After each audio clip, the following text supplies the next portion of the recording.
Hi everyone. आज इस video में हम लोग डिस्कस करेंगे very popular theory of motivation that was given by Abraham Maslow. और इस थ्योरी का नाम है नीड हायरार्की थ्योरी। ठीक है। नो, अब्राहम मैस्लो ने ये बोला था कि ह्यूमन बींग्स के 5 नीड्स होते हैं। ठीक है। जो फर्स्ट नीड है वो है फिजियोलॉजिकल नीड। फिजियोलॉजिकल नीड जो है वो बेसिक नीड्स है जो कि सरवाइव करने के लिए बहुत ज़रूरी है, जैसे air, water, food, shelter, sleep. ठीक है। So these are physiological needs और सर्वाइवल नीड्स। ठीक है, इसके बिना हम जिंदा नहीं रह सकते। नेक्स्ट नीड जो है वो है सेफ्टी नीड्स। सेफ्टी नीड्स में आता है जब हमारे बेसिक नीड्स पूरा हो गया तो हम नेक्स्ट नीड जो है सेफ्टी नीड्स इसकी बात करेंगे। ये होती है सिक्योरिटी, स्टेबिलिटी, जॉब सिक्योरिटी चाहिए इंसान को, उसे हेल्थ जो है वो इंश्योर्ड हो, उसका फाइनेंशियल सेफ्टी चाहिए उसे। तो ये वाले जो है ये सेकेंड नीड है अबाउट सेफ्टी नीड्स। तीसरी नीड जो है affiliation needs. Affiliation need that is level 3 need. Affiliation मतलब since we are social animal, so we tend to have or we need to have friends, family, community चाहिए, वो belongingness, वो acceptance चाहिए हमें लोगों से। That is affiliation needs. Fourth need is esteem needs. Esteem need जो है ये है about self respect and also getting respect from others. तो सेल्फ रिस्पेक्ट कहाँ से आता है? जब हम कॉम्पिटेंट होते हैं, कॉन्फिडेंट होते हैं, इंडिपेंडेंट होते हैं, वहां से हमारा सेल्फ रिस्पेक्ट वाला जो नीड है वो पूरा हो जाता है। एंड रिकॉग्निशन, स्टेटस, प्रेस्टीज जो है, this is also a part of esteem needs that we get from others. जैसे कि हमें अगर प्रमोशन मिला तो हम क्या फील करते हैं कि ठीक है, हमारे एफर्ट्स को रिकॉग्नाइज किया गया, हमारा स्टेटस एलिवेट होता है। तो ये सब जो है हमारे एस्टीम नीड्स को पूरी करती है। Number 5 is self-actualization need, and this is the highest order need. Now, वो क्या होता है सेल्फ एक्चुअलाइजेशन नीड? यहाँ पे जो ह्यूमन बीइंग है वो अपने पोटेंशियल को रियलाइज करते हैं। ठीक है, you actually realise your full potential.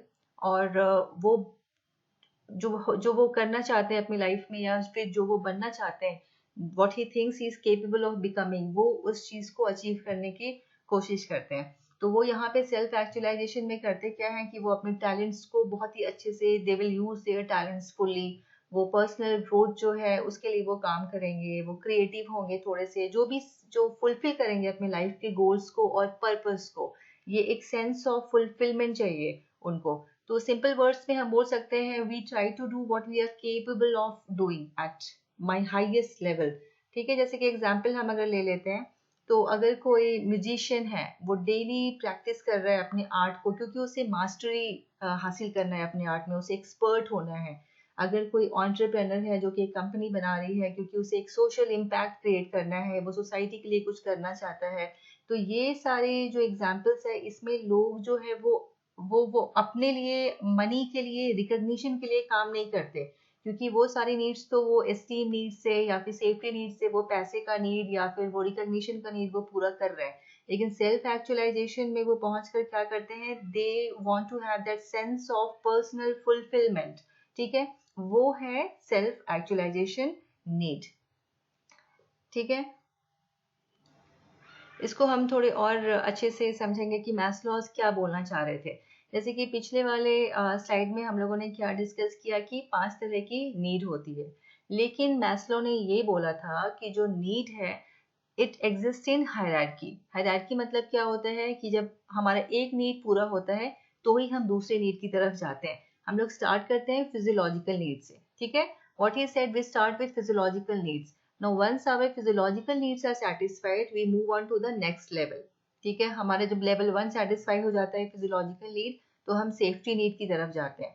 ठीक है, तो ये हम थ्योरी ऑफ मोटिवेशन जो डिस्कस कर रहे हैं, मैस्लोज ने ये बोला था कि जो नीड हमारी पूरी नहीं होती है वो मोटिवेटर का काम करती है। जैसे कि अगर फिजियोलॉजिकल नीड हमारी पूरी नहीं हुई है तो हम उसको सेटिस्फाई करने के लिए पूरी कोशिश करेंगे, वो हमारे लिए मोटिवेशन का काम करेगा। Now once you actually are satisfied with your physiological needs, ये हम लोगों ने पूरा कर लिया फिजियोलॉजिकल नीड्स, उसके बाद अब ये मोटिवेशन का काम नहीं करेगा। अब हमारे लिए मोटिवेशन का काम कौन सा करेगा? Level 2, that is safety needs. Safety needs अब हमारे लिए मोटिवेटर हो जाएगा, क्योंकि ये जो है ये अनफुलफिल्ड नीड्स है। ठीक है, जो सेटिस्फाइड नीड्स होती है they don't act as motivators, but unsatisfied needs और अनफुलफिल्ड नीड्स जो होती है वो हमारे लिए मोटिवेशन का काम करती है। तो अब फिजियोलॉजिकल नीड्स पूरा हो गया तो हम सेफ्टी नीड्स की तरफ जाएंगे, क्योंकि वो पूरा नहीं हुआ, उसे हमें पूरा करना है। तो उसके बाद फिर वो पूरा हो जाएगा तो फिर हम एफिलिएशन नीड्स की तरफ जाएंगे।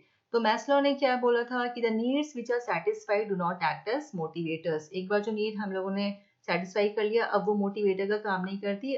अब जो नेक्स्ट नीड है जो कि अनसेटिस्फाइड है या अनफुलफिल्ड है, वो मोटिवेटर है, तो हम उसको अचीव करने की कोशिश करेंगे। ठीक है। और ये जो सारी की सारी जो नीड्स है these are arranged in hierarchical order, मतलब एक के बाद एक हम जाते हैं इन सीक्वेंस। स्टार्ट करते हैं फिजियोलॉजिकल से, फिर सेफ्टी, फिर affiliation, esteem and then self actualization. जो फर्स्ट टू नीड्स है उसे हम बोलते हैं lower order needs, that is physiological and safety needs. और बाकी के जो 3 नीड्स है they are called as higher order needs. ठीक है। इस थ्योरी की मेरिट्स क्या है? Merit of Abraham Maslow's need hierarchy theory. इसकी मेरिट ये है कि ये जो सारी चीजों के बारे में बात करती है, the theory is not only talking about the work life, ये वर्क लाइफ के बारे में बात नहीं करती है। सभी जो मैंस लाइफ का जो एक पूरा का पूरा जो पार्ट होता है, it is extended to work situation plus the personal life. ठीक है। The theory extends to all areas of man's life and is not extended to work situation only। ये इसकी एक मेरिट है, because we are not only workers। ठीक है। हम लोग सिर्फ एम्प्लॉयज या वर्कर नहीं होते हैं, हमारी अपनी एक अलग पर्सनल लाइफ भी होती है, वहाँ की भी नीड होती है जो सेटिस्फाई करनी होती है, और वर्क लाइफ की भी नीड होती है जो सेटिस्फाई करनी होती है। तो मैस्लो ने दोनों चीजों के बारे में बात किया है। डीमेरिट्स क्या है इस थ्योरी की कि उन्होंने बहुत ज्यादा ही जो सिंप्लीफाई करके एक्सप्लेन करने की कोशिश की है मोटिवेशन। और हम लोगों ने ये पढ़ा है कि मोटिवेशन जो है वो बहुत कॉम्प्लेक्स होता है, बहुत डायनामिक होता है। कॉम्प्लेक्स ये होता है क्योंकि जो सेम रिवॉर्ड होती है वो सबको मोटिवेट करे, ये कोई जरूरी नहीं है। ठीक है। Different human beings have different needs. Plus वो डायनेमिक है क्योंकि ये टाइम के साथ चेंज होती है। आज जो मोटिवेटर का काम कर रही है शायद वो कल को ना करे। ठीक है। आज हमें पैसे चाहिए लेकिन कल को हमें स्टेबिलिटी चाहिए। तो हमारी जो मोटिवेशन जो है वो चेंज होती रहती है विथ टाइम, विथ एज। ठीक है।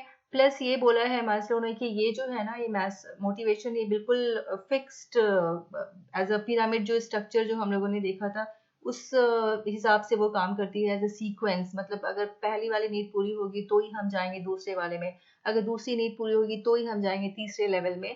लेकिन मोटिवेशन जो है हमेशा ऐसे काम नहीं करती है। जो नीड्स है इट माइट ओवरलैप। ठीक है। नीड्स जो है वो ओवरलैप कर सकती है या फिर साइमल्टेनियसली या पैरेलली भी चल सकती है। अगर किसी की एक सेफ्टी नीड्स जो है वो पूरी नहीं हुई है बट साइमल्टेनियसली साथ में उसे जो नेक्स्ट नीड है एस्टीम नीड शायद वो भी चाहिए हो सकता है। ठीक है।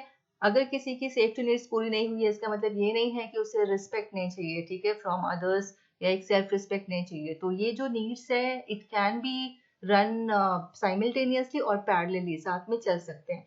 तो इसलिए ये जो है इसको थोड़ी सी क्रिटिसिज्म फेस करनी पड़ी थी इस थ्योरी को, या हम बोल सकते हैं ये डिमेरिट्स है इस थ्योरी की कि human beings is complex and dynamics. लेकिन मैस्लो ने उसको ऐसे नहीं समझाया, उन्होंने बोला कि ये फिक्स्ड है और सीक्वेंस में काम करती है। दूसरा है कि नीड्स जो है वो ओवरलैप कर सकती है और पैरेलली भी चलती है। तो ये कोई जरूरी नहीं है कि एक नीड पूरा होगा तो ही हम नेक्स्ट नीड को जाएंगे। ठीक है। एक टाइम पे हमारे पास 2-3 जो है नीड की जरूरत पड़ सकती है, मतलब 2-3 needs can be act as a motivator for us. Okay, so this was about Maslow's theory. Thank you so much.